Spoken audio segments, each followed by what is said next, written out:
明明都冇食好多嘢，甚至食得好少，但體型仲係偏肥，淨係飲水都覺得變肥。試咗好多方法去減肥，但都係唔成功。患有各種痛症，做咗好多治療，試咗好多種治療方法，但係仲係無法得到根治。若果你有以上情況，正正係你忽略咗人體結構錯位對身體健康嘅影響。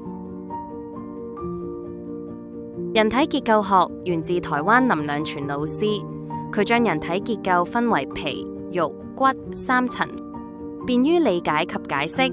我將人體分為骨及軟組織，骨頭以外嘅統稱為軟組織。我想問大家一個問題，除去軟組織，只係剩翻骨頭，咁骨頭會自己移位嗎？如果骨頭唔會自己移位，但係骨頭確實錯位咗，咁必然係軟組織發生咗乜嘢引致骨頭錯位。從上述推理得知，骨頭錯位係結果，軟組織異常係成因。咁軟組織究竟發生咗啲咩異常狀況？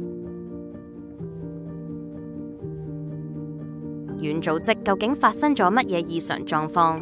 我哋認為，當軟組織嘅筋膜黏埋一齊，形成硬硬地不可動嘅黏連組織，就係軟組織嘅異常狀態。你試一下，按一下手指第一關節，係咪摸到一團硬到似骨頭嘅硬物？如果唔確定，可以同另一隻手同一個位置作對比。你有冇喺身上摸到一啲硬硬地，按落去會好痛嘅團塊呢？你有冇感覺到一啲好硬嘅肌肉拉扯住你，令你活動困難？以上提到，你按落去會感覺好痛、好硬嘅團塊，就係醫學上描述嘅黏連團塊。軟組織嘅黏連團塊呈收縮狀態，產生拉扯力，拉扯骨頭使其錯位。我哋醫藝館嘅結構治療係通過鬆解黏連組織，釋放拉扯力，骨頭就會喺冇外力嘅情況下，自然回歸正確位置。喺介紹黏連組織嘅形成同埋影響之前，有一概念大家需要了解清楚。所有軟組織都係經筋膜互相連結形成一體，所有骨頭都係經韌帶互相連結形成一體，所有肌肉都係經肌腱接駁住骨頭形成一體。所以人體係一個整體，各個部分都互相連結形成一體。基於人體係一個整體，任何一處嘅黏連組織都會令到整個人體結構錯位，所以我哋只會描述人體結構錯位，而非單一部位錯位。有啲人嘅黏連組織喺胎兒時期已經開始形成，所以有啲 BB 一出世就有濕疹。有啲幾歲大嘅小朋友行路姿勢有啲怪怪地，會行路不穩。黏連組織會隨住我哋使用自己身體嘅強度同頻率而遞增。證據就係，如果慣用手係右手嘅人，右手嘅第一掌指關節嘅黏連組織比左手嘅較大較硬，並產生較強嘅拉扯力，限制關節嘅活動，更會產生較強嘅拉扯力，拉扯肩關節。所以右肩嘅圓肩比左肩較為嚴重。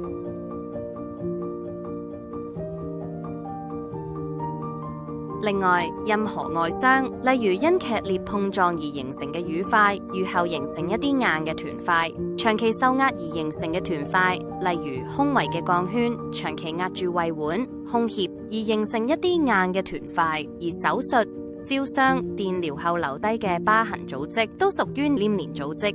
總而言之，喺我哋人生路上，黏連組織嘅形成係不可避免。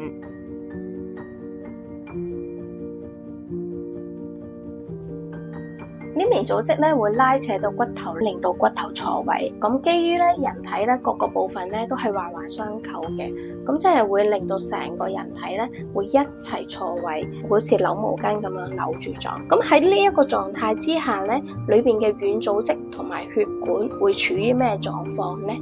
只要你理解咗呢一個原始嘅機理，你就可以推演到各種不適同埋症狀嘅形成機理啦。血液中含有各種成分，例如各種免疫細胞、抗體、細胞賴以生存嘅氧氣、營養、體內廢物、維持身體機能嘅內分泌元素、平時服用嘅藥物有效成分。血管有如身體內嘅道路，若果路變窄咗，甚至塞咗，會出現乜嘢後果呢？免疫細胞抗體運送唔到感染部位，就等於士兵送唔到戰場，必然兵敗如山倒。例子係10隻腳趾暴露喺同一環境，但點解往往只有拇指感染灰甲真菌？各種局部感染嘅疾病，如果開通咗路，俾免疫細胞同抗體運到感染部位，唔通唔係治療感染病嘅一種治療方向？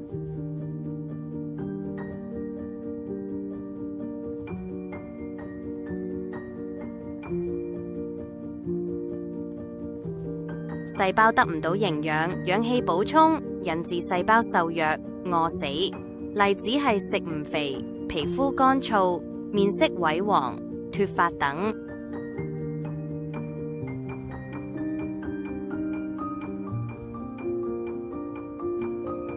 廢物唔能夠運出體外，結果喺體內累積。黑斑、水腫、膽石等係其中嘅例子。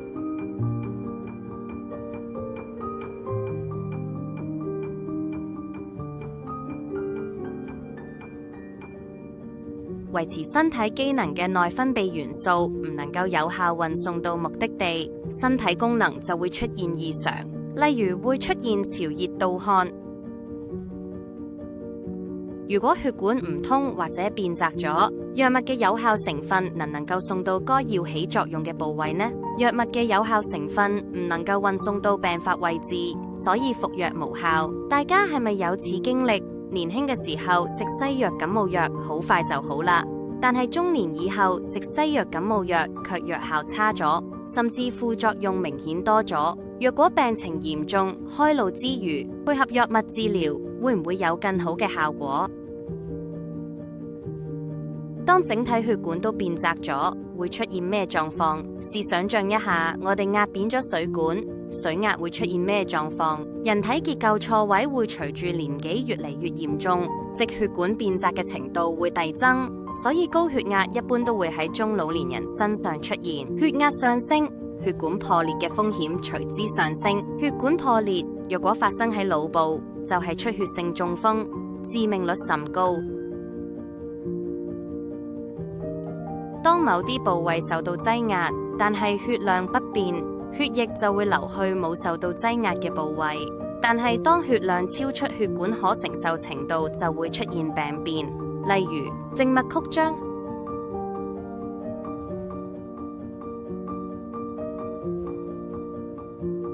各種呈紅色嘅皮膚問題，例如濕疹、蕁麻疹等，係肉眼可見嘅例子。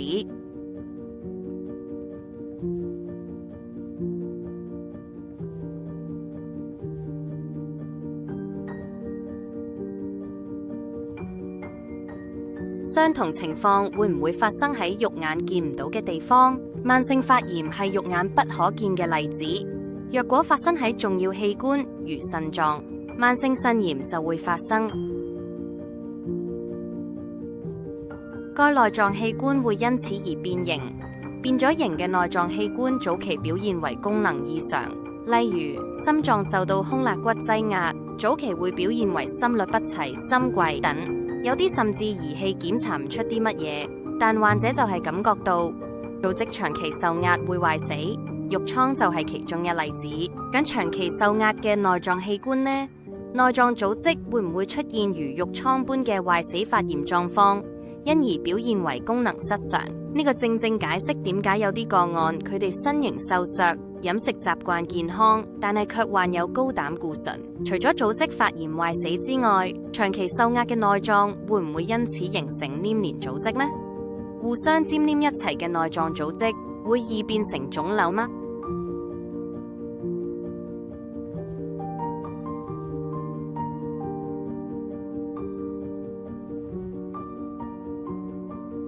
黏連組織嘅形成係不可避免嘅，係引致整個人體結構錯位嘅元兇，同我哋個人健康息息相關。道理就好似往水杯裏邊加水，黏連組織嘅累積令到人體結構錯位越嚟越嚴重，水味溢出嚟，等於面型樣貌、身形體態開始走樣，中年發福由此而嚟。樣貌趨向老化，水開始溢出嚟，等於開始有慢性症狀不適出現嘅時刻。第一個警訊為痛症，水浸令周圍嘅嘢開始腐爛變壞，等於慢性內科疾病出現，係病情開始惡化嘅程度。隨住黏連組織嘅累積，結構錯位越嚟越嚴重。基於人體係一個整體，盤骨前傾、肚腩、中央肥胖、後背、富貴包、面型不對稱、顴骨外擴等等會同時出現，表現為肥胖或者局部肥胖，步入中年發福。呢個就係點解好多人嘗試節食、運動等方法去減肥，但一旦暫停就會反彈嘅原因，因為你忽略咗結構錯位呢個成因。基於人體係一個整體，足弓錯位、盤骨前傾係會令頭骨發生錯位，面型五官比例失衡嘅。所以我哋醫藝館提供嘅面型體態改善療程係一個整體調整療程，優先鬆解最嚴重嘅黏連組織，使整個人體結構回復平衡，從而改善面型五官、身形體態。基於人體係一個整體，若果冇整體調整，係冇辦法得到持久且明顯嘅療效。你係咪患有各種痛症，做咗好多治療，試咗好多種治療方法，但仲係無法得到根治？做咗各種檢查都揾唔到原因，總之身體就係唔舒服，食咗好耐，好多藥都冇好轉，食藥嘅時好啲，但係一停藥，症狀又翻嚟，冇辦法根治，唔通要食藥食一世咩？咁係因為你只係努力去尋找醫治方法，卻忽略咗病因診斷嘅重要性。我哋下邊咧有幾個真實個案啦，佢哋都係膝頭哥痛，但係咧佢哋嘅病因咧係唔同嘅。右足弓錯位較嚴重，導致右腳力線傾斜，引致右膝痛；頭部黏連組織拉扯，使頭骨旋扭錯位，即係指旋扭力沿脊椎向下，使盤骨旋扭錯位，引致膝痛；腹部手術疤痕拉扯盤骨，使盤骨旋扭錯位，引致腳痛。右手手踭骨折，手術疤痕拉扯頸椎，產生旋扭力，沿脊椎傳到盤骨，使盤骨旋扭錯位，引致膝痛。如果你嘅病因診斷係錯誤嘅話咧，任何嘅治療方法咧都係無效嘅。道理咧就係好似我用手拉住我嘅頭髮，痛嘅地方咧係一個結果，咁個因咧就係我隻手。診斷呢一隻手拉扯嘅位置喺一邊咧，呢個咧就係我哋嘅病因診斷啦。人體結構錯位，正正解釋咗點解人往往唔會只有一個症狀，而係多個症狀同時發生，亦都解釋咗點解結構治療可以做到整體調整、多重療效，更加解釋咗點解會出現影片開頭所講嘅事件，針對病痛疑難雜症。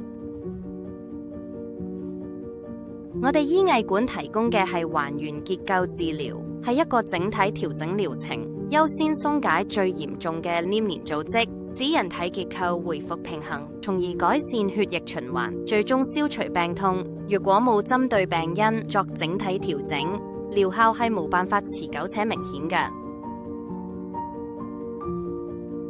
鬆解黏連組織等於喺水杯加裝一個放水裝置，平時放一下水，確保水唔會溢出，保持水杯裏嘅水喺一個合理範圍，我哋先至有健康體魄去追求其他。同一棵樹因為缺水，早期可能只係樹葉出現乾枯，若果得唔到及時照顧，樹幹開始出現乾枯，到咗樹根都開始乾枯，咁係咪好難救返？冰封3尺，非一日之寒。點樣預防事情惡化，就考驗各位嘅智慧。